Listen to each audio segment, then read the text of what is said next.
Ya, jadi kedaruratan psikiatri adalah suatu kondisi klinis akut dari perilaku, pikiran, mood dari pasien yang apabila tidak diterapi akan menyebabkan bahaya untuk diri sendiri maupun orang di sekitarnya. Gawat darurat psikiatri memerlukan keahlian khusus sehingga mampu mengatasi situasi yang memerlukan intervensi terapeutik yang cepat, tepat, dan cermat. Gangguan jiwa akut bisa dikatakan sebagai suatu gawat darurat psikiatri. Triase psikiatri ya.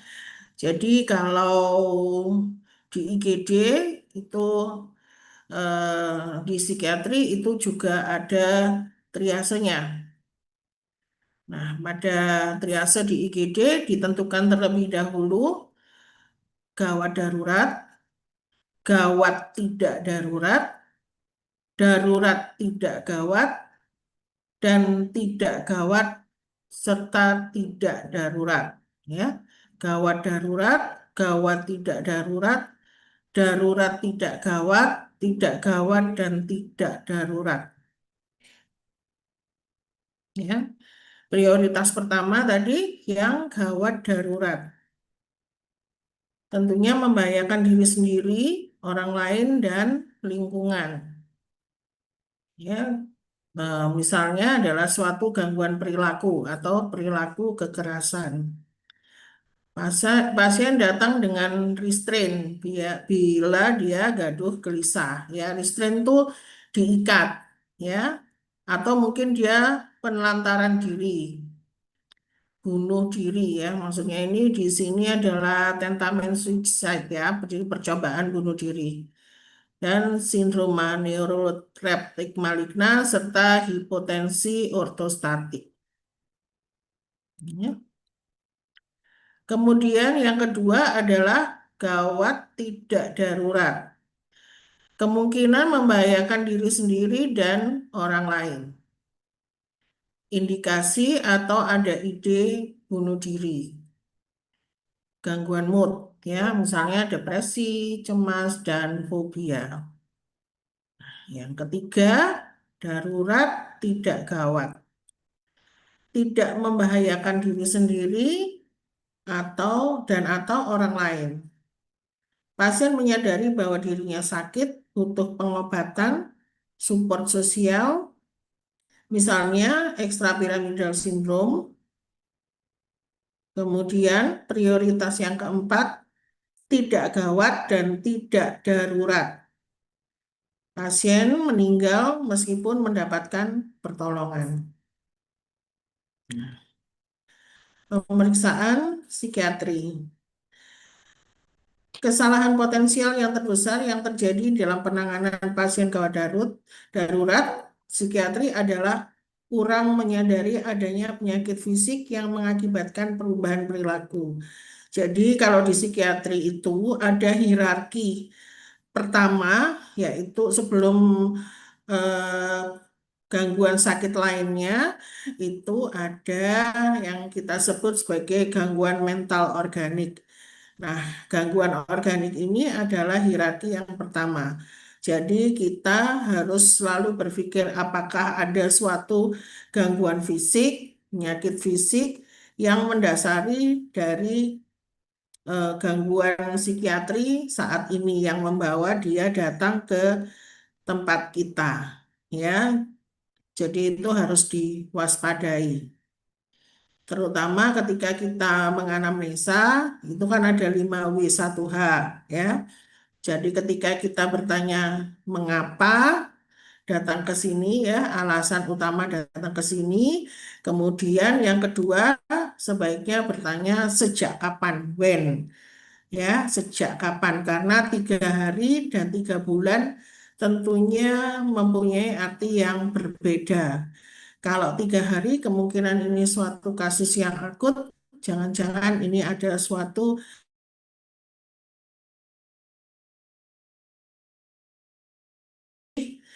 atau sudah 3 bulan bahkan sudah 1 tahun maka kemungkinan eh, pasien ini gangguannya adalah gangguan fungsional. Ya, penilaian kegawat daruratan psikiatri ini tidak harus lengkap dan sempurna ya, tapi harus mengandung hal-hal yang penting. Ya, misalnya screening toksikologi, ronsen ya, EKG dan pemeriksaan laboratorium harus dilakukan sesegera mungkin untuk didapatkan informasi yang akurat. Jadi harus sesuai ya, sesuai dengan apa yang kita dapatkan. Kenapa kok ada screening toksikologi? Ya, kalau memang pasiennya itu memang ada indikasi ke sana. Misalnya ada anamnesa pengguna nafsa ya. Jadi itu harus dilakukan toksikologi ya, sedangkan laboratorium dan foto ronsen dada itu harus sebagai suatu hal yang rutin untuk dilakukan.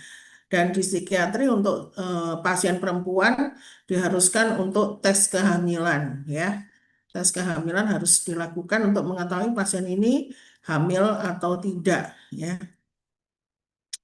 Macam-macam kedaruratan psikiatri ya. Yang pertama adalah gaduh gelisah. Yang kedua adalah hipotensi ortostatik. Yang ketiga, penelantaran diri. Yang keempat, sindroma neuroleptik maligna. Yang kelima, putus zat atau withdrawal. Yang pertama tadi ya, gaduh gelisah. Gaduh gelisah ini sebenarnya bukanlah suatu diagnosa penyakit. Keadaan gaduh gelisah atau agitasi atau kebingungan. Peningkatan aktivitas mental dan motorik seseorang sedemikian rupa sehingga sukar dikendalikan. Umumnya pasiennya itu datang dengan dipaksa, ya, dipegangi, bahkan tidak jarang diikat. Diantar oleh keluarga atau tetangga ya karena mungkin mengganggu lingkungan sekitar, juga bisa diantar oleh perangkat desa bahkan kepolisian ya karena mungkin pasiennya habis menusuk bapaknya misalnya ya. Penyebab gaduh gelisah harus dapat diketahui secara pasti sehingga dapat diterapi dengan benar. Ya, tadi ya. Jadi jangan lupa anamnesanya itu harus kuat. Sejak kapan jangan lupa untuk ditanyakan ya. Penilaian gaduh gelisah ini bisa dinilai dengan PAN score. Apa itu PAN score? Adalah Positive and Negative Symptom Scale ya. Dikatakan gelisah jika nilai PANS lebih dari 20. Ya ini jadi ada kriterianya ya. Nanti ada buku PAN score itu ada sendiri ya. Nanti mungkin adik-adik bisa browsing buku PAN score ini. Ya, strategi umum pemeriksaan pasien mengusahakan untuk mengadakan relasi sebaik mungkin dengan pasien ya, karena ini memang pasiennya adalah pasien em, psikiatri ya, pasien dengan gangguan jiwa, maka kita juga harus bisa mendapatkan trust yang baik ya. Memperhatikan posisi pemeriksa ya jika berada di ruang tertutup. Jangan sampai ya kita terjebak, makanya di ruang psikiatri itu memang disetting khusus ya. Pintunya itu ada dua ya. Jika pasien ini memang nantinya akan membahayakan pemeriksa, maka kita bisa melarikan diri ya dari pintu yang satunya ya untuk mendapat pertolongan kitanya. Pastikan ya ada orang lain pada saat pemeriksaan ya, misalnya eh, dokternya laki-laki memeriksa perempuan ya. Jadi harus ada perawat mungkin yang mendampingi ya. Jangan sampai kalau dia nanti ada waham mungkin bisa eh, memberikan laporan-laporan yang berbeda. Ya, menginformasikan pada keluarga terutama bahwa restrain fisik mungkin diperlukan. ya, pendekatan pasien dengan sikap yang tidak mengancam, ya.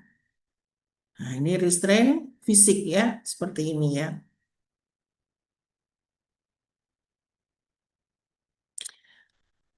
Penata laksanaan restrain fisik ya.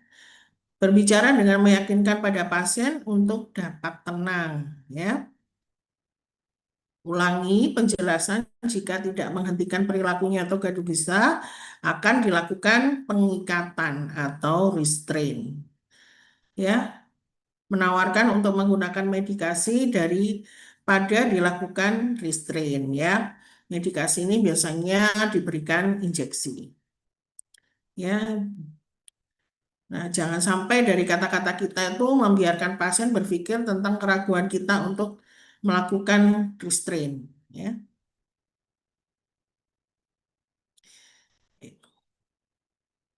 Petugas medis yang akan membantu restrain harus sudah siap berada di tempat ya. Sering terjadi dengan banyaknya petugas akan membuat pasien berubah pikiran untuk tidak melawan ya. Biasanya susunan timnya ada 5 sampai 6 orang ya.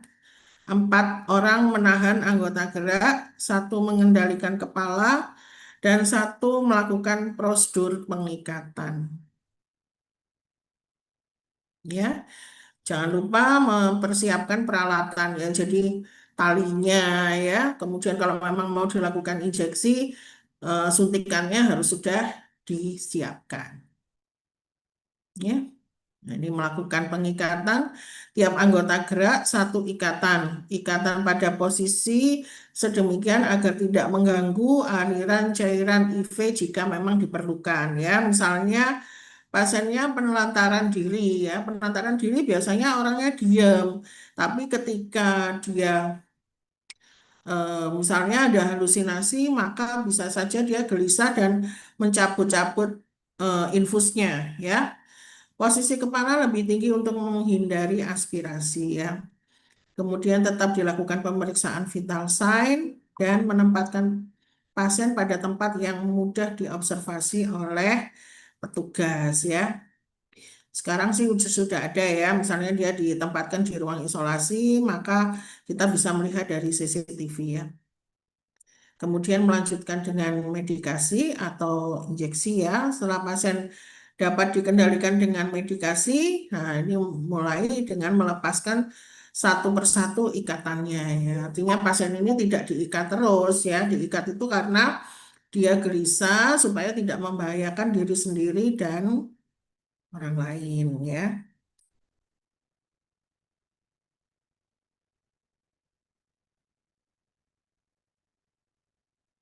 Nah, dua ikatan terakhir harus dilakukan bersama-sama, tidak menganjurkan mengikat pasien dengan hanya satu ikatan pada anggota gerak ya, karena ini bisa meluntir ya kalau dia eh, gelisah ya. Membuat catatan mengapa pasien harus diikat. Jadi di catatan perkembangan pasien itu kita tuliskan pasien masih di restrain oleh karena apa ya. Ini. Tata laksana gaduh gelisah secara keseluruhan mungkin bisa kita sarikan ya setelah melihat kondisi pasien, mendengar anamnesa yang dilakukan, serta menentukan pasien yang kita hadapi ini suatu kasus fungsional atau organik, maka kita selanjutnya menenangkan. Nah, siapa yang ditenangkan? Yang ditenangkan adalah pemeriksa. Pertama itu pemeriksa ya, kita ini yang harus ditenangkan. Mengapa? Kalau kita sendiri pemeriksaannya ini gaduh gelisah ya, bagaimana kita menenangkan pasiennya. Kemudian kita menenangkan keluarga dan pasiennya. Ya, jika tidak bisa seperti tadi, maka kita harus membuatkan inform consent ya yang sudah kita siapkan. Nah, ini dalam inform consent kita menjelaskan kepada keluarga apa saja yang akan kita lakukan dan mengapa hal tersebut harus dilakukan. Ya, jadi kenapa kok di restrain ya kan? Kemudian kenapa kok disuntik? Yang disuntik itu obat apa yang disuntikkan dan bagaimana nanti efek sampingnya Ya, misalnya ada efek sedatif, jadi pasiennya tidur ya, jangan sampai keluarganya, loh kok pasiennya nggak sadarkan diri ya, padahal pasiennya tidur ya. Nah, termasuk ini ya, tadi tindakan restrain dan obat yang disuntikkan. Jika tidak bisa ditenangkan, nah ini langsung dilakukan restrain dan diberikan suntikan yang sesuai. Ya, penata laksanaannya dengan obat. Ya, ini ya sebenarnya ada obat antipsikotik short acting yang kita bagi menjadi dua ya. Apakah itu tipikal atau atipikal ya. Yang tipikal diantaranya adalah injeksi klorpromazin ya 25 sampai 50 miligram IM ya. Kalau tensinya tadi kan dilakukan pemeriksaan vital sign ya. Jika tensinya itu kurang atau sama dengan 90/60, nah ini hati-hati ya. Jangan diberikan kalau tensinya segitu. Karena kenapa? Karena klorpromazin ini ada efek samping menurunkan tekanan darah. Atau bisa juga diberikan injeksi haloperidol 5 miligram IM atau IV ya, yang biasanya sih kita IM ya. Kemudian atau injeksi olanzapin 10 miligram IM ya. Olanzapin di sini bertindak sebagai obat antipsikotik short acting injeksi yang atipikal ya. Kemudian memonitor tekanan darah 15 sampai 30 menit ya. Jadi pasiennya dipesankan untuk tidak buru-buru bangun dari setelah injeksi. Kenapa? Karena takut ada hipotensi ortostatik yang nanti kita bicarakan ya. Ulangi pemberian obat dalam 30 sampai 60 menit sampai tercapai kontrol yang adekuat terhadap gaduh gelisah yang kita sebut ya itu adalah rapid neuroleptisasi. Jadi rapid neuroleptisasi itu memberikan injeksi setelah 30 sampai 60 menit. Pasiennya ketika masih gelisah kita suntikkan lagi sampai pasiennya itu mm, lebih tenang ya. Nah, ini adalah hipotensi ortostatik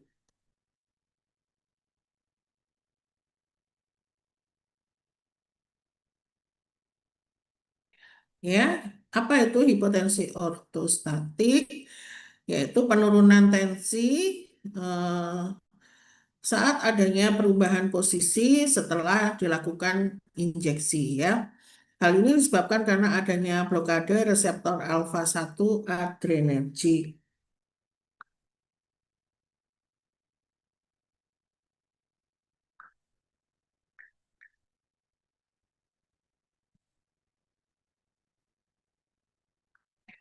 Kriteria diagnosa ya, bila perubahan tensi sistolik lebih dari 20 mm Hg dan tekanan diastolik lebih atau sama dengan 10 mm Hg atau penurunan tekanan darah sistolik sampai di bawah 90 mm Hg ya. Gejalanya ya, pasiennya biasanya akan mengeluhkan mumet, geliang, atau bahkan sampai pingsan. Ya, nah ini biasanya karena pemakaian antipsikotik bisa klorpromazin dan clozapin ya, yang terbanyak. Makanya harus hati-hati ya kalau menggunakan injeksi klorpromazin ya. Kalau clozapin tidak ada injeksi, tapi dia tablet ya. Ini ya. Nah, pencegahannya tadi ya, tidak langsung bangun setelah mendapat suntikan dan dibiarkan tiduran selama 5 sampai 10 menit. Nah, kalau pada pasien rawat jalan, nah ini bisa diberikan pelatihan mandiri ya bila mengalami hipotensi ortostatik ya, tetap kita mengedukasi meng-KIE keluarga dan pasiennya ya kalau kita melakukan injeksi ya di bagian psikiatri. Ya, kalau terjadi hipotensi ortostatik, maka bagaimana kita menanganinya? Nah, ini tetap kita perhatikan ABC-nya ya, airway, breathing, dan circulation-nya. Kemudian dilakukan posisi shock ya atau Trendelenburg di mana posisi kaki lebih tinggi daripada badan dan kepala. Ya, diberikan IVFD ya, diinfus ya, kalau perlu digerojok ya. Boleh diberikan RL atau NaCl ya, pemberian. Kemudian setelah itu kalau memang masih tidak bisa ngangkat tensinya maka bisa diberikan alpha adrenergic stimulator ya, noradrenalin. Ya, bisa diberikan intramuskular maupun per drip. Ya, tidak boleh diberikan adrenalin karena dia bersifat alfa dan beta adrenergic stimulator. Kenapa? Karena nanti dia malah menjadi shock ya. Sekarang kita yang ketiga, yaitu percobaan bunuh diri. Nama lain dari percobaan bunuh diri adalah tentamen suicide ya, dalam bahasa Latin. Kemudian attempt suicide itu kalau bahasa Inggris.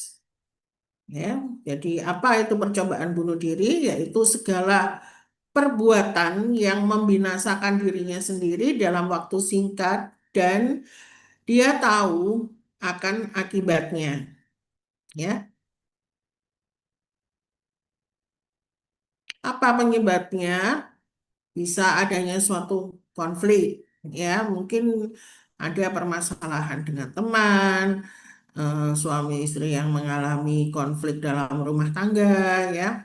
Kemudian bisa saja frustasi. Frustasi itu adalah eh, keinginan yang tidak tercapai. Jadi ingin sesuatu tapi tidak bisa terpenuhi, ya.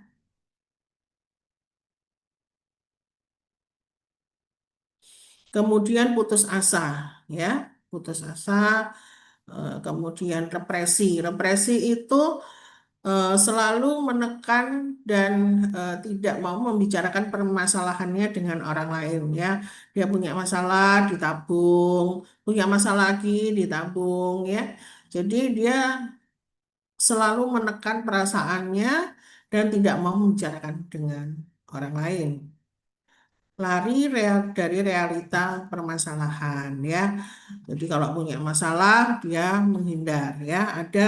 Ada salah satu ciri kepribadian di psikiater itu yang disebut sebagai cemas menghindar ya. Tipe-tipe bunuh diri ini ada ya. Ternyata Emil Durkheim itu membagi menjadi tiga tipe bunuh diri ya. Egoistik, yaitu orang yang tidak mempunyai dukungan sosial yang kuat. Jadi kalau dia punya masalah, itu tadi dia mungkin sudah membicarakan dengan orang lain, tapi yang sekitarnya itu tidak mau peduli, ya. Sehingga dia mungkin putus asa, frustasi, sehingga dia memutuskan untuk tentamen suicide, ya. Jadi yang kita bahas adalah tentamen suicide ya, percobaan bunuh diri, bukan bunuh dirinya ya. Kalau bunuh diri bukan di psikiatri lagi ya, tapi udah di forensik kan orangnya meninggal ya. Altruistik ya, orang yang terikat kuat pada suatu kelompok tertentu atau budaya ya. Ya, altruistik itu contohnya itu harakiri ya, di Jepang itu akan ada ya. Anomik, orang yang terikat pada suatu sistem sosial yang sedang mengalami perubahan ya. Ini ya, percobaan bunuh diri adalah upaya yang dilakukan dengan tujuan menghabisi nyawa sendiri baik disengaja maupun tidak dan membahayakan nyawa sendiri. Gagasan bunuh diri adalah suatu ide untuk menghabisi nyawanya sendiri ya. Terdapat pada orang yang peka terhadap stresor ya. Dapat terjadi pada segala usia ya, bahkan sekarang remaja itu bahkan sudah ada beritanya mencoba untuk bunuh diri dan dapat berlangsung untuk waktu yang lama atau suatu upaya bunuh tanpa suatu upaya bunuh diri. Ya, mungkin dengan mulai cutting, ya, mulai self harm, ya, itu. Ya, ini ya, suicidal clue. Ini adalah tanda-tanda, tanda-tanda kira-kira pasien ini mau melakukan bunuh diri, ya. Nah, ini pikiran atau bicara tentang bunuh diri atau kematian, ya. Aku udah nggak mau lagi hidup lah. Kalau bisa sih aku mau mencoba untuk lompat aja dari lantai 10 misalnya. Ya, suicidal communication ya, seperti catatan, tulisan pribadi ya, mungkin dia ngisi diary-nya ya, kemudian dia tinggalkan ketika dia mau tentamen. Ya, ini ya perilaku merusak diri sendiri ya, self destructive ya, atau tadi itu yang kita sebut sebagai self harm ya. Sekarang lagi musim ya. Saya akan puas kalau sudah mengiris-iris tangan saya, misalnya gitu ya. Aktivitas yang berorientasi tentang kematian ya, misalnya naik motor, oh ya, ngebut tanpa dia merasa ketakutan ya. Memang tujuannya adalah mungkin nabrak sesuatu dan dia meninggal ya. Nah, mungkin sebelum-sebelumnya dia sudah pernah mencoba melakukan percobaan bunuh diri ya. Stres yang besar dalam pekerjaan, perkawinan, ya, hubungan, ini kadang-kadang yang mendasari perilaku percobaan bunuh diri ya. Ini juga ya, apalagi sekarang ya, kesulitan keuangan, PHK ya, beban hutang ya, pinjol misalnya ya, yang sekarang yang lagi ngetren ya. Nah, kemudian dia juga mencoba ya, kalau di luar negeri itu sudah ada ya. eh, Suatu hal apa namanya suatu tempat yang menaungi untuk hal-hal seperti ini ya, ke crisis line ya, merasa putus harapan ya terhadap kehidupan dan masa depan ya, mendadak membuat suatu masalah ya, biasanya itu tanda-tandanya ya, membuang barang-barang kesayangannya. "Ah, udahlah ini buang aja ya." Nah, ini ya misalnya punya pacar kemudian diputuskan ya, ini akhirnya dia marah pada diri sendiri ya, menyalah-nyalahkan dirinya sendiri ya, akhirnya mengalami apakah suatu depresi ringan, sedang, berat ya. Nah, ini ya. Nah, kemudian pengguna ya, penggunaan alkohol ya atau obat-obatan secara berlebihan ini bisa memicu terjadinya suatu percobaan bunuh diri ya. Misalnya nggak dapat obatnya gitu ya, dia udah craving mungkin, nah, nggak dapat obatnya maka dia bisa melakukan tentamen suicide atau akibat dari penggunaan alkohol atau zat nafsa, nah ini bisa menimbulkan suatu halusinasi yang suatu komen gitu ya, "Ayo cepat kamu bunuh diri aja, ambil pisaunya, segera tusukkan ke jantungmu," misalnya ya seperti itu. Gangguan psikologis tadi ya, mungkin penyebab-penyebab tadi yang kegagalan dalam pekerjaan ya, pendidikan, mungkin ya relationship ya. Nah, kemudian bisa jadi suatu skizofrenia, bipolar ya, atau gangguan mental lainnya ya. Seperti tadi ya, mungkin ada halusinasi ya.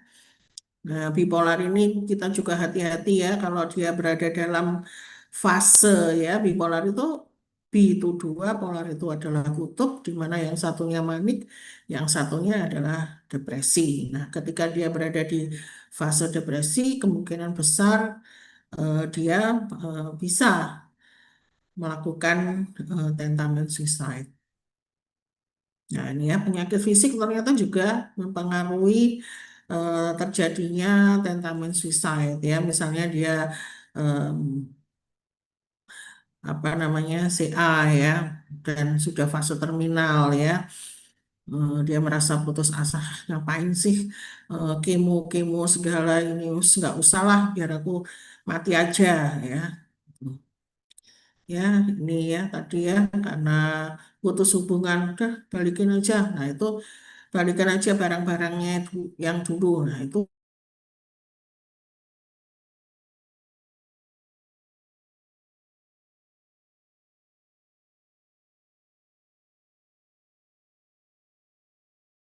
debt kolektornya membawa dia ya, kemudian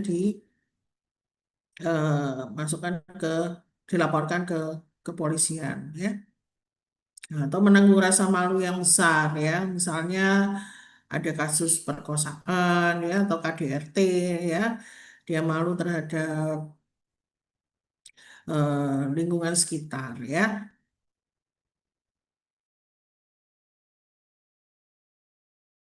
Jenis kelamin wanita tentunya lebih banyak 4 kali daripada pria ya. Usia terbanyak usia 15 sampai 44 tahun ya. Status perkawinan. Nah, ini ya kalau perceraian itu mungkin lebih banyak ya daripada status perkawinan yang tidak bercerai ya. Status pekerjaan ya, misalnya tadi itu ya di PHK ya nggak punya pekerjaan ya. Nah, ini atau dia tinggal sendirian misalnya lansia, anak-anaknya sudah menikah semua ya sehingga dia berada di rumah sendiri ya, kemudian udah pensiun ya. Nah ini ya sebelumnya ya tadi sudah ada riwayat atau ide bunuh diri ya. Tata laksana ya, kalau dia datang dengan kesadaran berkabut sampai koma, ya berkabut itu kesadaran berkabut itu kondisi delirium misalnya ya, sampai koma maka tetap kita lakukan pemeriksaan fisik ya, vital sign-nya. Kalau perlu kita lakukan resusitasi jantung paru. Kalau perlu juga harus dirawat di ICU ya.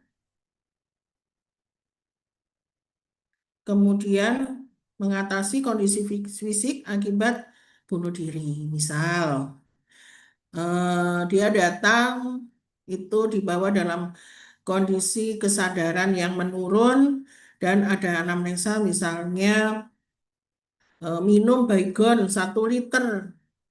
Penyebabnya apa? Penyebabnya adalah depresi, putus pacar, ya. Hati-hati ya, nanti kalau adik-adik berada di triase ketika PPDS ya, jangan keliru untuk mengirim pasiennya. Memang benar, dia memang depresi. Depresi memang kasusnya psikiatri, tapi pada saat datang ke kalian adalah dia kondisinya kegawat daruratan fisik ya. Jadi harus diatasi dulu intoksikasinya. Jadi kirimnya adalah ke res ya, resusitasi, bukan ke bagian psikiatri. Ke bagian psikiatri itu nanti kalau dia sudah membaik dari intoksikasinya dan dia dikirim ke bangsal, kemudian penyakit dalam akan mengkonsulkan kepada bagian psikiatri terkait dengan gangguan depresinya ya. Ya, setelah komposmentis, evaluasi psikiatri dengan suportif. Ya, ini nanti bisa dilakukan di bangsal ya. Ini kalau kesadarannya komposmentis, ya kita bisa memberikan obat-obatan sesuai dengan anamnesanya ya. Kalau dia psikotik, kita memberikan neuroleptik. Kalau depresi, ya kita berikan antidepresan ya. Kan pasiennya bisa diajak wawancara ya, atau kita memberikan psikoterapi ya, memberikan dukungan sosial ya. Kemudian sikap suportif dan bila perlu tempat tinggal sementara yang aman ya. Memberi kesempatan pasien mempunyai ruang atau waktu pribadi untuk memulihkan kondisi psikologisnya. Ya. Nah, yang berikutnya adalah ekstrapiramidal sindrom. Sebenarnya eh, Ekstrapiramidal sindrom ini bukan suatu darurat psikiatri ya. Tapi kadang-kadang orang datang dengan ekstrapiramidal sindrom itu karena dia tidak tahu ya, bahwa hal ini adalah suatu efek samping dari obat dan pastinya mereka akan merasa gelisah ya, keluarganya akan merasa gelisah. Kenapa kok jalannya kayak robot gitu ya? Kenapa kok tangannya tremor semua ya? Badannya sakit semua, nggak bisa tidur, mondar-mandir ya, misalnya seperti itu merupakan suatu kondisi kemungkinan besar karena efek samping penggunaan obat neuroleptik ya akibat inhibisi atau blokade dopamin di jalur nigrostriatal yang kuat. Jadi obat antipsikotik itu melalui 4 jalur ya. Mesolimbik, mesokortikal, nigrostriatal, dan tuberoinfundibular. Nah, ini yang jalur nigrostriatal ya. Gejalanya apa? Bisa distonia akut, Parkinsonism, ya, akatisia, dan tardive dyskinesia.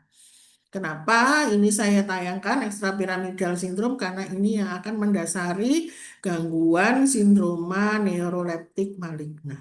Ya. Distonia akut. Ya. Kontraksi yang lama atau spasme dari muskulus ya terjadi karena turunnya dopamin di basal ganglia. Contohnya ya adalah oculocleric crisis ya, matanya melirik ke atas. Trismus ya, ini rahangnya kaku. Blephariosmasme matanya ya.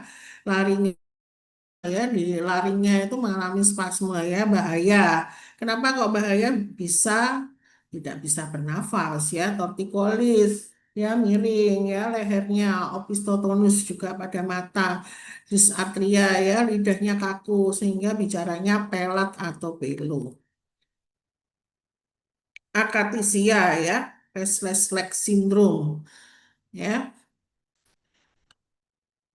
Restless motorik ya, kegelisahan yang subjektif ya, terlihat dan mengganggu yang merupakan efek samping dari neuroleptik sering disertai dengan agitasi dan iritabilitas ya, karena orang yang akatesia itu badannya nggak enak semua ya, jadi dia nggak bisa duduk dengan baik, dia pengennya mondar mandir terus ya. Nah, hati-hati timbulnya akatesia sering disalahartikan dengan meningkatnya gejala psikotik yang dialami ya, sehingga sering salah terapi dengan ditingkatnya dosis antipsikotiknya. Makanya kita harus anamnesanya harus yang apakah pasien ini sebelumnya telah menggunakan obat antipsikotik. Nah, itu harus ditanyakan. Setelah berapa lama menggunakan obat antipsikotik dan timbul seperti ini. Nah, gitu ya. Jadi anamnesanya harus dipertajam ya. Ini ya juga faktor yang mempengaruhi diantaranya efek samping obat juga pada lansia harus hati-hati ya. Kemudian juga kondisi dehidrasi, malnutrisi ya. Dehidrasi ini juga sering ya. Sering pada pasien-pasien kita itu atau juga sering pada lansia malas minum ya, malas minum air putih sehingga datang selalu dalam kondisi gangguan elektrolit ya, misalnya hipokalemi. Nah, ini kalau hipokalemi yang sampai tajam hipokaleminya maka bisa datang dengan kejang ya. Kondisi malnutrisi ya, kelelahan, pemakaian antipsikotik dosis tinggi dan pemakaian jangka panjang. Ya, tata laksananya kalau akut ya bisa diinjeksi difenhidramin 2 cc intramuskular dan bisa diberikan tablet trihexyphenidyl 2 mg, bisa 2 kali 1 tablet atau boleh juga kalau parah 3 kali 1 tablet juga boleh. Pemberian benzodiazepin ya, misalnya diazepam juga bisa diberikan atau beta blocker seperti propanolol 10 mg maksimal 3 kali sehari ya. Kemudian juga dipertimbangkan kalau memang sudah diberikan difenhidramin, triheksi, propanolol, tapi kok masih ada gejala tremor, kaku ya. Nah, maka pemilihannya adalah menurunkan obat antipsikotik atau mengganti ke antipsikotik lain yang eh, efek EPS-nya kecil, ya. Nah, sekarang sindroma neuroleptik maligna merupakan sindroma toksik yang jarang terjadi, tetapi sangat berbahaya, ya. Merupakan reaksi idiosinkrasi terhadap terapi neuroleptik baik tunggal maupun kombinasi. Tidak jarang juga bisa karena pemakaian injeksi long acting obat antipsikotik yang lama, ya. Ini ada tanda-tanda tentunya karena dia menggunakan namanya juga sudah sindroma neuroleptik, ya, maka gejala utamanya adalah rigiditas, ya, rigiditas, ya, kaku. Ya, ini tadi sudah diterapi trihexyphenidyl tidak tidak menghasilkan suatu perbaikan yang signifikan, ya. Nah, ini tadi ya diperberat dengan dehidrasi, kelelahan atau malnutrisi. Nah, pasien dengan SNM berada dalam kegawatan medis dan mungkin memerlukan perawatan di unit perawatan intensif atau ICU, ya. Kesadaran pasien ya bisa terganggu sehingga perlu diberikan informasi kepada teman atau keluarga yang mengantar mengenai perkembangan pasien, ya, sebab-sebab kenapa kok seperti ini juga. Secara klinis, ya, selain rigiditas tadi, kesadarannya bisa menurun sampai koma, ya. PS ya bisa Parkinsonism, tonus otot yang tinggi sampai dengan opistotonus, ya, rigiditas, stupor dapat disertai dengan tremor, akinesia, distonia, ya, semua gejala-gejala ini ada. Krisis okulokirik, ya, beberapa jam sampai dengan 1 minggu, ya, jadi matanya melirik ke atas terus, ya. Nah, otonomik, nah, hiperpireksia, ya, panas tinggi, ya, bisa lebih dari 38 derajat. Nah, tekanan darah bisa naik, bisa turun, ya, labil. Nadinya bisa naik atau bisa turun, ya. Kaki penuh, ya, cepat. Diaforesis, keringetan terus, ya. Keringat dingin banyak, ya. Atau ada juga inkontinensia urin, ya, dia ngompol, ya. Labnya, nah, JPK lebih dari 300 unit per mili, kemudian OTPT-nya naik, mioglobin urea, serum K naik, Fe turun. Leukosistosis mungkin lebih dari 15.000. Trombositosis, ya. Jadi eh, kalau mau mudah, ya, triasnya untuk SNM itu pertama harus ditemukan rigiditas, ya, rigiditas itu syarat mutlak suatu eh, diagnosa patognomonis nanti adalah CPK, ya, tapi tanda-tanda awal kemudian ada anamnesanya tadi, maka dia harus ada rigiditas terlebih dahulu, ada tanda-tanda EPS, ya. Kemudian yang kedua adalah hiperpireksia, ya, pasiennya panas, sudah kaku, tremor, kemudian ada panas. Nah, kita harus curiga bahwa ini adalah suatu SNM, apalagi diperkuat dengan anamnesa penggunaan obat antipsikotik, ya. Nah, kemudian patognomonisnya adalah CPK-nya, ya, kreatinin fosfoskinasenya lebih dari 300, ya. Tata laksananya, ya, stop semua antipsikotik yang digunakan. Ini mutlak, ya, stop langsung. Kalau kita memang tahu curiga ini suatu SNM harus di stop obat antipsikotiknya. Yang kedua adalah rehidrasi cairan tubuh, ya, cek berapa input outputnya, ya, ini berhubungan dengan fungsi ginjalnya, ya. Kompres es kalau perlu, ya, karena dia panas, ya, diberikan obat antipiretik, ya, mungkin paracetamol tablet atau paracetamol injeksi, ya, diazepam 10 miligram IV, ya, 6 jam sampai rigiditas teratasi, ya. biasanya kita akan konsul ke bagian neurologi untuk penanganan SNM ini, ya, karena memang ada hubungannya dengan neuro, ya. Kemudian diberikan bromokriptin, ya, sediaan tablet 2,5 miligram, yaitu bisa diberikan sampai 4 kali, ya, 20 sampai 30 miligram per hari, ya.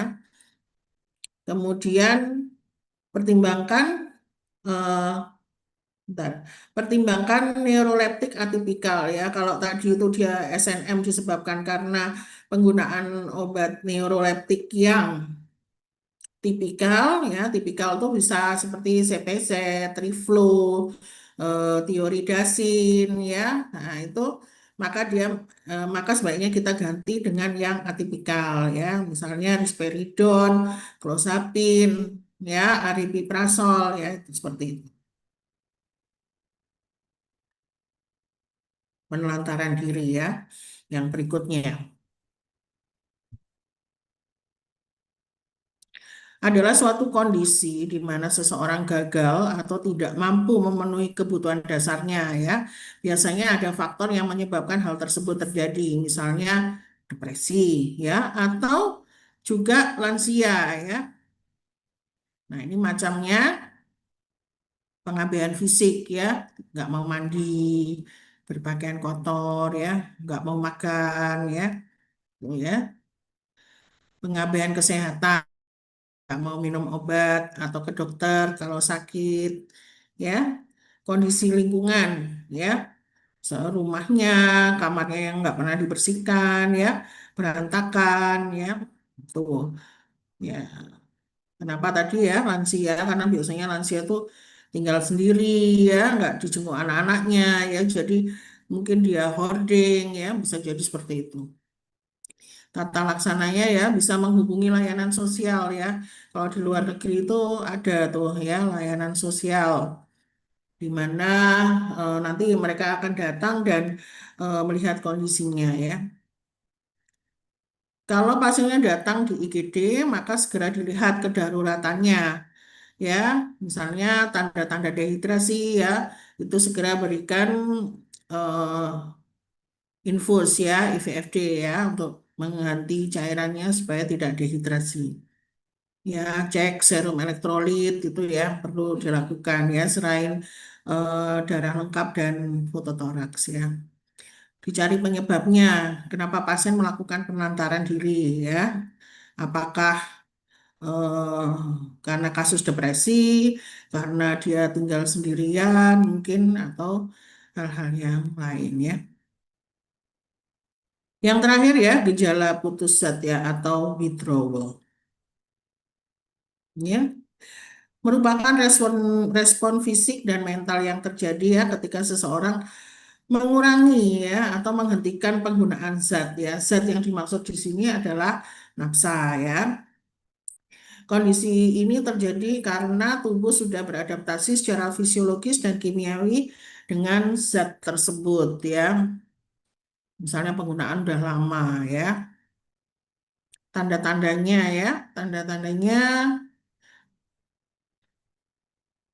secara fisik menggigil, ya, kayak demam gitu, ya, berkeringat berlebihan, ya, badannya nyeri semua, ya, kram otot, mual muntah atau diare, ya, tremor, ya, sakit kepala, mental dan emosional, ya, cemas berlebihan, ya, gelisah, mood swing, ya, mood swing itu bisa marah, ya, bisa malah dia menyendiri, ya, malah depresi, ya, dan dia nggak bisa tidur, ya, insomnia.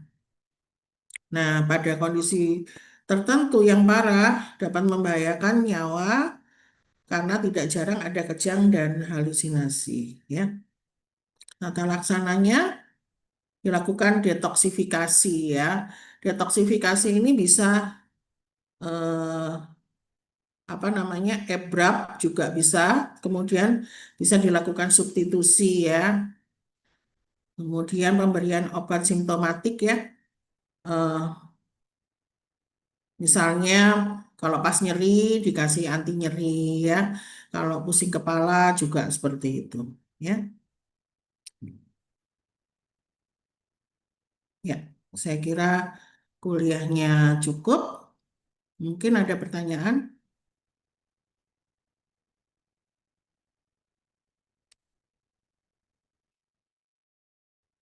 Ya, mungkin ada pertanyaan?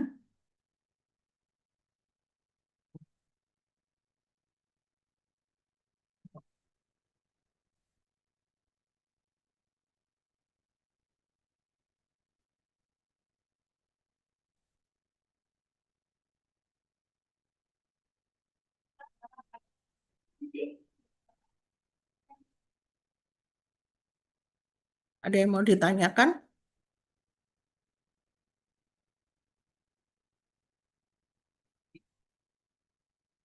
Izin bertanya, dokter.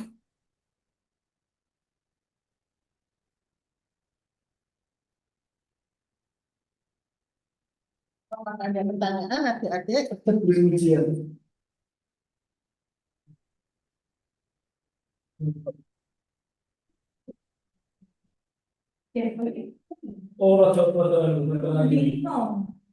Kalau tidak ada, kuliahnya saya akhiri ya.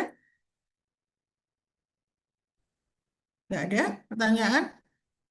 Ya, Izin bertanya, dokter. ya, silakan. Oke, jadi tadi kan untuk tata laksananya pasien dengan gejala withdrawal itu ada detoksifikasi, substitusi, sama satu lagi saya lupa tadi belum nyata dokter. Untuk yang maksudnya kan ini gejalanya itu muncul setelah pemutusan secara tiba-tiba atau ini gitu dokter apa ke gejalanya itu muncul kalau di apa zatnya itu diputuskan secara tiba-tiba dan itu kalau tata laksana detoksifikasi sama bedanya sama substitusi itu mungkin bedanya itu di mana gitu dokter? Ya, yang saya jawab adalah ini dulu ya. Zatnya itu langsung dihentikan atau bagaimana? Ya, jadi withdrawal itu penghentiannya ya bisa karena misalnya dia mau menjalani terapi. Nah, sehingga atau dia udah nggak punya duit ya untuk beli beli nafsanya ya, nggak punya uang. Kalau dia nggak punya uang, terus nafsanya di stok, maka dia mungkin bisa muncul gejala withdrawalnya ya. Atau dia memang mau mau apa namanya, mau rehab ya. Tuh. Jadi memang penghentiannya adalah tiba-tiba ya. Tiba-tiba atau memang disengaja dihentikan. Kemudian bedanya detoksifikasi dengan substitusi. Kalau detoksifikasi ya memang dia didetok ya, berhenti abrupt atau ada lagi ya, abrupt itu dengan metode cold turkey. Cold turkey itu memang sengaja segera dihentikan dan kita nggak menggunakan substitusi. Kalau substitusi itu masih bisa diberikan zat penggantinya ya supaya dia nggak terlalu sakit semua ya. Jadi ada tuh bisa diganti dengan metadon ya. Bisa diberikan metadon untuk substitusinya. Nah, metadon ini biasanya nggak bisa dibawa pulang semua ya. Dia berupa cairan ya, berupa cairan. Nah, itu biasanya ada di center-center tertentu ya, kayak Rumah Sakit Dr. Sutomo. Nah, itu dia melayani substitusi bagian divisi napsanya, ada eh, substitusi metadon ya. Jadi misalnya dia mengambil metadonnya itu 2 hari sekali ya, dengan dosis yang sudah ditentukan ya. Nanti akan diperiksa dulu gitu. Bagus pertanyaannya Nur Laila Fitria ya tadi ya. Oke. Bagus pertanyaannya. Ada lagi?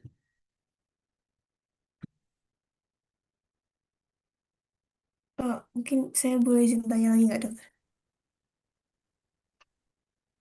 Oh, ya. Jadi kan tadi kalau detoksifikasi memang diabrak gitu gitu dokter. Itu prosesnya itu bisa sekali atau harus beberapa beberapa kali gitu dokter baru bisa hilang gejalanya. Ya tentunya kalau di yang dilakukan kalau di rumah sakit RSC Lawang ya, jadi dia harus menjalani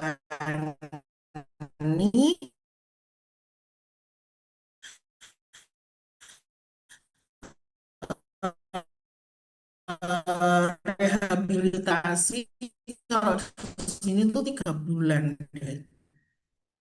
3 bulan, kemudian dia direhabnya zatnya tadi, kemudian juga ditangani gejala-gejala efek samping tadi ya, dia withdrawal itu, tapi juga dia di sini diberikan program ya.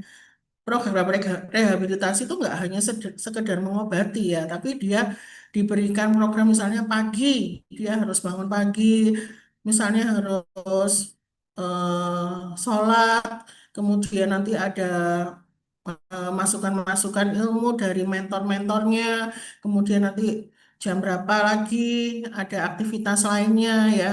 Jadi ada programnya kalau eh, rehabilitasi nafsa. Gitu. Ada pertanyaan lagi?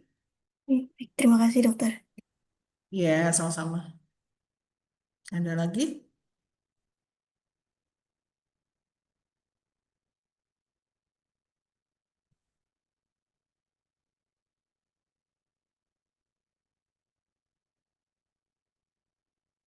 Ya, kalau tidak ada, saya akhiri kuliahnya. Semoga bermanfaat dan jika ujian nanti bisa mengerjakan soal-soalnya dengan baik. Wassalamualaikum warahmatullahi wabarakatuh. Waalaikumsalam warahmatullahi wabarakatuh. Terima kasih dokter.